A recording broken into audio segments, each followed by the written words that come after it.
दृष्टि आईएएस के टुडे जी के प्रोग्राम में आपका स्वागत है।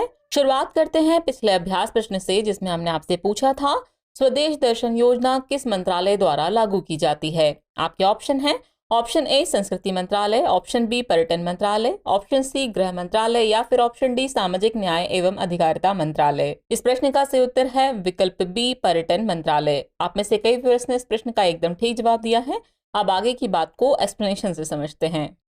हाल ही में देश में इको पर्यटन को बढ़ावा देने के लिए स्वदेश दर्शन योजना के तहत 15 थीम आधारित सर्किटों में से एक के रूप में इको सर्किट की पहचान की गई। आपको बता दें कि स्वदेश दर्शन योजना एक केंद्रीय क्षेत्र की योजना है। इसे भारत सरकार के पर्यटन एवं संस्कृति मंत्रालय द्वारा वर्ष 2014-15 में शुरू किया गया था, इसलिए विकल्प बी सही है। इस योजना को थीम आधारित पर्यटन सर्किटों के एकीकृत विकास के लिए शुरू किया गया है। इसका उद्देश्य भारत में पर्यटन क्षेत्र को बढ़ावा देते हुए इसकी क्षमता को बढ़ाना है।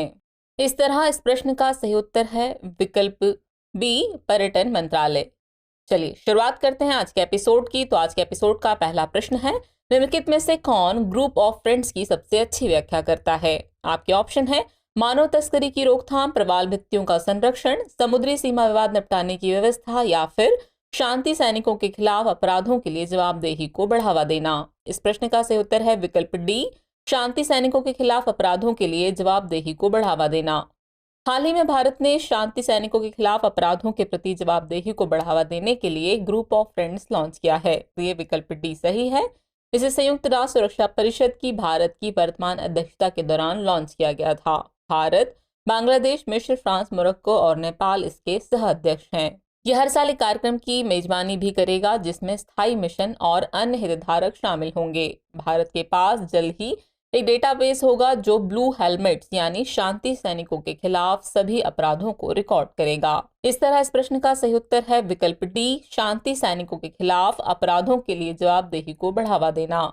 अगला प्रश्न है, हाल ही में खबरों में रहा ताल छापर अभ्यारण्य किस राज्य में स्थित है। आपके ऑप्शन है ओडिशा, असम, राजस्थान या फिर उत्तराखंड। तो इस प्रश्न का सही उत्तर है विकल्प सी राजस्थान। हाल ही में राजस्थान उच्च न्यायालय ने ताल छापर अभ्यारण्य की रक्षा के लिए स्वतः संज्ञान जनहित याचिका के माध्यम से हस्तक्षेप किया है। ताल छापर अभ्यारण्य राजस्थान के चूरू जिले में स्थित है, इसलिए विकल्प सी सही है। इसे राजस्थान में काले हिरण यानी ब्लैक बक्स और विभिन्न प्रकार के पक्षियों के घर के रूप में भी जाना जाता है। यह अभ्यारण्य लगभग 4000 ब्लैक बक्स, रैप्टर्स की 40 से अधिक प्रजाति और निवासी एवं प्रवासी पक्षियों की 300 से अधिक प्रजातियों की मेजबानी करता है। इस तरह इस प्रश्न का सही उत्तर है विकल्प सी राजस्थान। चलिए अगला प्रश्न देखते हैं। उत्सर्जन व्यापार प्रणाली यानी ईटीएस के समूह से संबंधित है। आपके ऑप्शन है संयुक्त राष्ट्र पर्यावरण कार्यक्रम, यूरोपीय संघ, संयुक्त राष्ट्र विकास कार्यक्रम या फिर क्वाड समूह। तो इस प्रश्न का सही उत्तर है विकल्प बी यूरोपीय संघ। चलिए आगे की बात को एक्सप्लेनेशन से समझते हैं। हाल ही में यूरोपीय संघ के सदस्य देशों ने कार्बन बाजार में बड़े सुधार के लिए एक समझौते की घोषणा की। इस समझौते का उद्देश्य उत्सर्जन कटौती में तेजी लाना और भवन एवं सड़क परिवहन क्षेत्रों से ईंधन उत्सर्जन को लक्षित करना है। आपको बता दें कि उत्सर्जन व्यापार प्रणाली यानी ईटीएस यूरोपीय संघ की एक प्रणाली है जो जलवायु परिवर्तन से निपटने के लिए स्थापित की गई है, इसलिए विकल्प बी सही है। ये लागत प्रभावी रूप से ग्रीन हाउस गैस उत्सर्जन को कम करने के लिए यूरोपीय संघ का एक प्रमुख उपकरण है। इस तरह इस प्रश्न का सही उत्तर है विकल्प बी यूरोपीय संघ। चलिए अगला प्रश्न देखते हैं। 21 जथरे के संदर्भ में निम्नलिखित कथनों पर विचार कीजिए। कथन 1 है इसका अर्थ है चावल का त्योहार। कथन 2 है ये ओडिशा राज्य से संबंधित है। उपयुक्त में से कौन सा या सही कथन सही नहीं है या फिर है केवल एक, केवल दो, एक और दो दोनों और न तो एक न ही दो। तो इस प्रश्न का सही उत्तर है विकल्प बी केवल दो। हाल ही में केरल के एक संगठन थानाल ने जनजातीय भाषा में 21 जथरे या चावल के त्योहार की शुरुआत की, इसलिए कथन 1 सही है जबकि कथन 2 सही नहीं है। इसके तहत वायनाड में पारंपरिक चावल की 300 जलवायु प्रतिरोधी किस्मों को लगाया गया। इस प्रकार विकल्प बी सही है। इस पहल का उद्देश्य लोगों को उन पारंपरिक फसलों के संरक्षण के महत्व के प्रति संवेदनशील बनाना है जो कठोर जलवायु परिस्थितियों का सामना करने की क्षमता रखती हैं। इस तरह इस प्रश्न का सही उत्तर है विकल्प बी केवल 2।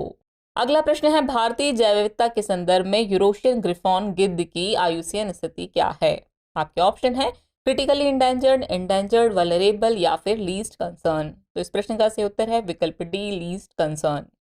हाल ही में कर्नाटक के हम्पी के पास अटल बिहारी वाजपेयी प्राणी उद्यान में एक यूरेशियन ग्रिफॉन गिद्ध को बचाया गया यूरोशियन ग्रिफॉन गिद्ध एक दुर्लभ प्रकार का गिद्ध है। यह यूरोप का सबसे बड़ा पक्षी है। इन गिद्धों के प्राथमिक आवास इटली, क्रोएशिया, साइप्रस, इजराइल और ग्रीस में है। इस प्रजाति की आयु स्थिति लीज कंसर्न है, इसलिए विकल्प डी सही है। इस तरह इस प्रश्न का सही उत्तर है विकल्प डी, लीज कंसर्न। अगला प्रश्न है काकोरी ट्रेन एक्शन के संदर्भ में निम्नलिखित कथनों पर विचार कीजिए। कथन 1 है 9 अगस्त 1925 को काकोरी में ट्रेन डकैती हुई थी। कथन 2 है रामप्रसाद बिस्मिल और ठाकुर रोशन सिंह इस घटना में शामिल नहीं थे। उपयुक्त में से कौन सा ऐसे कथन सही है या फिर है केवल एक, केवल दो, एक और दो दोनों, और न तो एक न ही दो। तो इस प्रश्न का सही उत्तर है विकल्प ए, यानी केवल एक कथन सही है। चलिए एक्सप्लेनेशन से आगे की बात को समझते हैं। हाल ही में काकोरी ट्रेन एक्शन के क्रांतिवीरों रामप्रसाद बिस्मिल, अशफाकुल्ला खां और ठाकुर रोशन सिंह का शहीदी दिवस मनाया गया। इन तीनों क्रांतिवीरों को 19 दिसंबर 1927 को फांसी दी गई थी। गौरतलब है कि इनमें से चौथे क्रांतिवीर राजेंद्र नाथ लाहिड़ी को अंग्रेजी हुकूमत ने 2 दिन पहले ही यानी 17 दिसंबर को फांसी दे दी थी। गौरतलब है कि 9 अगस्त 1925 को क्रांतिवीरों ने काकोरी ट्रेन एक्शन को अंजाम दिया था, इसलिए कथन 1 सही है जबकि कथन 2 सही नहीं है।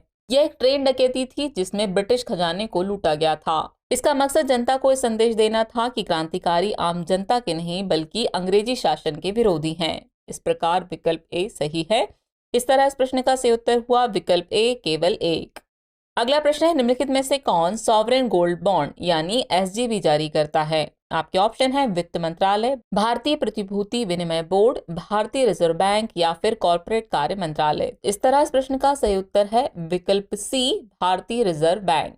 हाल ही में जारी भारत सरकार की अधिसूचना के मुताबिक सॉवरेन गोल्ड बॉन्ड 2022-23 को 19 से 23 दिसंबर की अवधि के दौरान सब्सक्रिप्शन यानी खरीदने के लिए खोला जाएगा। सॉवरेन गोल्ड बॉन्ड सरकारी प्रतिभूतियां हैं जिन्हें ग्राम सोने में दर्शाया जाता है। ये बॉन्ड भौतिक सोने के विकल्प हैं। निवेशकों को निर्गम मूल्य का भुगतान नकद में करना होगा और परिपक्वता पर बॉन्ड को नकद में भुनाया जाएगा। यह बॉन्ड भारत सरकार की ओर से भारतीय रिजर्व बैंक यानी आरबीआई द्वारा जारी किया जाता है, इसलिए विकल्प सी सही है। इस तरह इस प्रश्न का सही उत्तर है विकल्प सी, भारतीय रिजर्व बैंक। चलिए अगला प्रश्न देखते हैं। कीर्ति गई दीपम महोत्सव किस राज्य से संबंधित है? ओडिशा, गुजरात, हिमाचल प्रदेश या फिर तमिलनाडु। तो इस प्रश्न का सही उत्तर है विकल्प डी, तमिलनाडु। हाल ही में तमिलनाडु में कार्तिकेय दीपम महोत्सव आयोजित किया गया, इसलिए विकल्प डी सही है। यह महोत्सव एक पारंपरिक त्योहार है जो तमिलनाडु के साथ केरल, आंध्र प्रदेश और कर्नाटक में भी मनाया जाता है। यह त्योहार तमिल समुदाय के बीच बहुत महत्वपूर्ण है। इस त्योहार का उल्लेख तमिल साहित्य अहानुनुरू में मिलता है। इस तरह इस प्रश्न का सही उत्तर है विकल्प डी, तमिलनाडु। चलिए अगला प्रश्न देखते हैं। निम्नलिखित में से कौन सा कथन कांगो नदी के बारे में सही नहीं है? आपके ऑप्शन है यह पश्चिम मध्य अफ्रीका में एक नदी है, यह अफ्रीका की सबसे लंबी नदी है, यह पूर्वोत्तर जाम्बिया के ऊंचे इलाकों से निकलती है, या फिर यह अटलांटिक महासागर में गिरती है। तो इस प्रश्न का सही उत्तर है विकल्प बी, यह अफ्रीका की सबसे लंबी नदी है। हाल ही में कांगो लोकतांत्रिक गणराज्य की राजधानी किंशासा में बाढ़ से लगभग 280 घर नष्ट हो गए। किंशासा शहर कांगो नदी के किनारे बसा हुआ है। गौरतलब है कि कांगो नदी पश्चिम मध्य अफ्रीका में एक नदी है। 2900 मील यानी 4700 किलोमीटर की लंबाई के साथ यह नील नदी के बाद इस महाद्वीप की दूसरी सबसे लंबी नदी है। इस प्रकार विकल्प बी सही होगा। यह पूर्वोत्तर जाम्बिया के ऊंचे इलाकों से निकलती है और अटलांटिक महासागर में गिरती है। इस तरह इस प्रश्न का सही उत्तर है विकल्प बी, यह अफ्रीका की सबसे लंबी नदी है। यह कथन सही नहीं है। चलिए अब हम पहुंच गए हैं एपिसोड के आखिरी प्रश्न पर। तो आखिरी प्रश्न है पूर्वोत्तर परिषद के संबंध में निम्नलिखित कथनों पर विचार कीजिए। कथन 1 है इसे कार्यकारी संकल्प द्वारा स्थापित किया गया था। कथन 2 है यह गृह मंत्रालय के प्रशासनिक दायरे में आती है। उपयुक्त में से कौन सा ऐसे कथन सही नहीं है या फिर हैं केवल एक, केवल दो, एक और दो दोनों, और न तो एक न ही दो। तो इस प्रश्न का सही उत्तर है विकल्प सी, एक और दो दोनों। चलिए एक्सप्रेशन आगे की बात को समझते हैं। हाल ही में मेघालय राज्य की राजधानी शिलोंग में पूर्वोत्तर परिषद का स्वर्ण जयंती समारोह मनाया गया। पूर्वोत्तर परिषद भारत के पूर्वोत्तर क्षेत्र के आर्थिक और सामाजिक विकास के लिए एक नोडल एजेंसी है। इसमें 8 राज्य अरुणाचल प्रदेश, असम, मणिपुर, मेघालय, मिजोरम, नागालैंड, सिक्किम और त्रिपुरा शामिल हैं।